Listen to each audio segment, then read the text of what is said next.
بسم اللہ الرحمن الرحیم۔ حضرت ابو ہریرہ رضی اللہ تعالیٰ عنہ بیان کرتے ہیں، میں نے رسول اللہ صلی اللہ علیہ وآلہ وسلم کو فرماتے ہوئے سنا، بندے سے روز قیامت اس کے اعمال میں سب سے پہلے نماز کا حساب لیا جائے گا۔ اگر وہ صحیح و درست ہوئی تو وہ فلاح و نجات پائے گا، اگر وہ صحیح و درست نہ ہوئی تو پھر وہ ناکام و نامراد ہوگا۔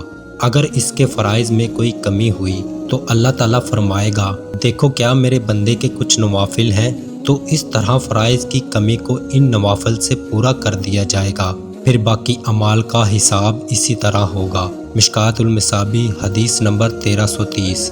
رسول اللہ صلی اللہ علیہ وآلہ وسلم نے فرمایا، بندہ جب 2 رکعتیں پڑھتا ہے تو اللہ اس طرف خصوصی توجہ فرماتا ہے، اور جب تک بندہ نماز پڑھتا رہتا ہے تو نیکی رحمت اس بندے کے سر پر سایہ کرتی رہتی ہے، اور بندہ اللہ کے کلام میں یعنی قرآن کے ذریعے جس قدر اللہ کا قرب حاصل کر سکتا ہے ویسا کسی اور چیز کے ذریعے حاصل نہیں کر سکتا۔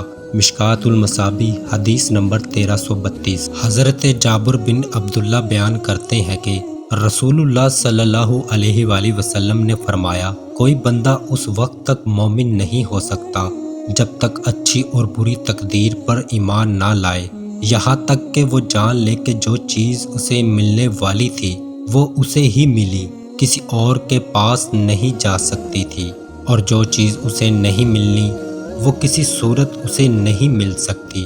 جامعہ ترمذی حدیث نمبر 2144۔